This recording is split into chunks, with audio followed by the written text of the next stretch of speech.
सीमा रेखा स्वतंत्रता कहाँ रखते हैं, खींचते हैं, ये बहुत अलग तरह की बात है, लेकिन इसमें जो सबसे मुख्य उद्देश्य है, मुख्य बात है, वो अभिव्यक्ति है।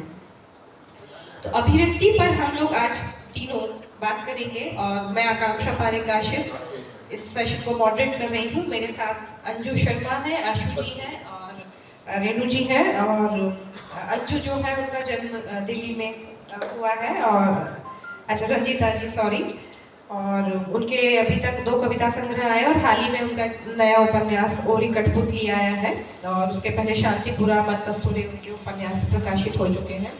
हमारे साथ आशु जी हैं, आशु शर्मा जी, वो भारतीय रेल लेखा सेवा से स्वैच्छिक सेवानिवृत्ति के बाद दिल्ली मेट्रो में काम करते हैं, महाप्रबंधक हैं और उनका जो है वो अनेक तरह की उसमें रुचि रही है। इसके अलावा उनकी 2 पुस्तकें प्रकाशित हो चुकी हैं, स्मृतियों के झरोखों से यादों की धूप, फोटोग्राफी उनका शौक है।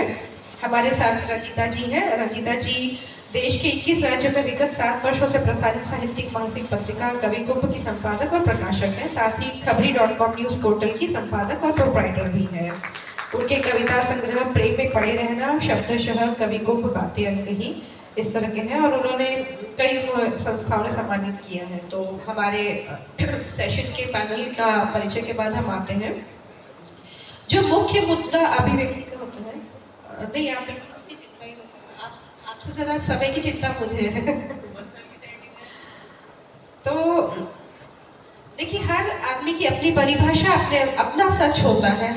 हर आदमी अपने नजरिए से चीजों को देखता है। तो सबसे पहले मैं थोड़ा सा ऐसे हो जाऊंगी, हम तीनों पैनलिस्ट जो मेरे साथ हैं, मैं बारी बारी से उनसे पूछूंगी। तो मैं अंजू से शुरू करती हूँ कि अंजू आप मुझे बताएं कि दरअसल ये सवाल आप तीनों के लिए कॉमन रहेगा कि आपके लिए अभिव्यक्ति जो है उसकी परिभाषा क्या है। आप किस बात को, किस दृश्य को, किस फिल्म को, किस साहित्य को, मतलब हमारे आसपास जो भी घट रहा है उसमें से अभिव्यक्ति कहाँ मांगती है, किसे आपको लगता है कि ये चीज मेरे लिए अभिव्यक्ति है।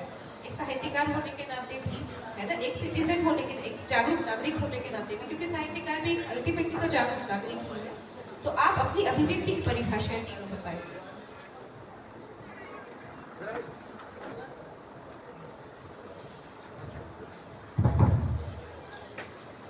शुक्रिया आकांक्षा। सभा में मौजूद सभी साथियों को, सभी सुनने वालों को मेरा नमस्कार। आकांक्षा ने अभिव्यक्ति की बात की।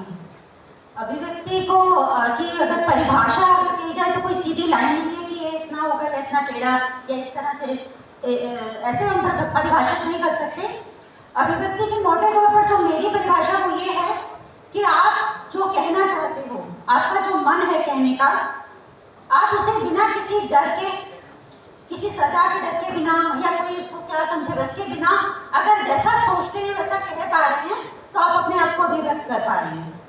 और अभिव्यक्ति की स्वतंत्रता की जहाँ तक बात है, तो अभिव्यक्ति एक आदमी खड़ा होकर चौराहे पर भी अपनी बात कह सकता है, एक लेखक लिख सकता है, या एक कलाकार कला के माध्यम से अपने आप को अभिव्यक्त कर सकता है, चाहे वो लेखन हो, सिनेमा हो, कार्टून बनाना हो या कोई भी आर्ट का कोई भी उसकी विधा हुई। तो ये सारी चीजें जो हैं वो अभिव्यक्ति के माध्यम हैं। और मेरी परिभाषा ये है कि आप जैसा चाहते हैं वैसा उसको कह पा रहे हैं या नहीं, ये स्वतंत्रता आपको है या नहीं। एक बहुत घिसी पिटी सी कहावत है कि आपकी अभिव्यक्ति, आपकी जो आजादी है वो वहाँ खत्म होती है जहाँ से मेरी नाच शुरू होती है। तो सीधे सीधे मैं इसको अभिव्यक्ति की स्वतंत्रता इसी को कहूँ। मेरे ख्याल से अभिव्यक्ति की कोई परिभाषा नहीं हो सकती है। जो संविधान की धारा है 19(1) जिसमें हमें फ्रीडम ऑफ स्पीच का राइट मिला है, उसमें कोई ऐसी परिभाषा नहीं दी गई है। अभिव्यक्ति का हर एक आदमी का अपना अपना मतलब हो सकता है। मेरा अभिव्यक्ति का मानना ये है कि आप अपने आप को कितना एक्सप्रेस कर पाते हैं विदाउट फियर एंड फेवर, वही आपकी अभिव्यक्ति है। अभी हम बात करेंगे अभिव्यक्ति की स्वतंत्रता की, वो एक ऑलटुगेदर अदर मुद्दा है। अभी कहा गया अभिव्यक्ति की परिभाषित करिए, तो ये परिभाषा डिफाइन नहीं है।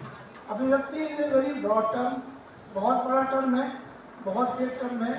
आप अपने आप को, हर एक आदमी अपने आप को एक्सप्रेस करता है, किस तरीके से करता है, अपनी बात को किस तरह से कहता है। मैं अब अपनी बात कह रहा हूँ, मैं किस तरह अपने आप को अभिव्यक्त कर रहा हूँ, यही एक शब्द है और यही उसकी परिभाषा है मेरे हिसाब से। मुझसे पहले मेरे दोनों साथियों ने अभिव्यक्ति को अभिव्यक्त किया। मैं ये मानती हूँ कि अभिव्यक्ति का एक व्यापक रेंज है और पर्सन टू पर्सन वैरी करता है। हर इंडिविजुअल की अपनी तरह की अभिव्यक्ति होती है, क्योंकि इनर बीट जो उसका एक व्यक्तित्व होता है, आप वही अभिव्यक्त करते हैं अमूमन जो आप अंदर से होते हैं। और अभिव्यक्ति में इस सहजता का बने रहना बहुत ज़रूरी है। जो आपका संप्रेषण है वो कभी भी किसी खास चीज़ से बाइस्ड होकर नहीं होना चाहिए। कुछ भी इसलिए अभिव्यक्त नहीं किया जाना चाहिए कि बाकी लोग उसे कर रहे हैं। आप उस चीज को, आप उस परिप्रेक्ष्य को किस दृष्टि, किस नजरिए से देखते हैं, आपका उस चीज के बारे में अपना ओपिनियन क्या है, आपकी अभिव्यक्ति वही होनी चाहिए। मुझे लगता है कि मौलिक अभिव्यक्ति जो है वो हर इंसान की बिल्कुल अलग है और होनी चाहिए। और जब आप पूरी मौलिकता के साथ अपनी अभिव्यक्ति देते हैं तो आपका स्वर जो है वो कहीं ना कहीं बहुत अलग से सुना और समझा जाता है। तो जो कुछ भी हम अभिव्यक्त कर रहे हैं, चाहे समाज के लिए कर रहे हैं या अपने बारे में कुछ बता रहे हैं, तो हम सबसे ज़्यादा न्याय अगर खुद के साथ कर सकें, जो हम ठीक समझ रहे हैं हम उसी को बोलें, तो मेरे ख्याल से वो सबसे सही और सहज अभिव्यक्ति होगी।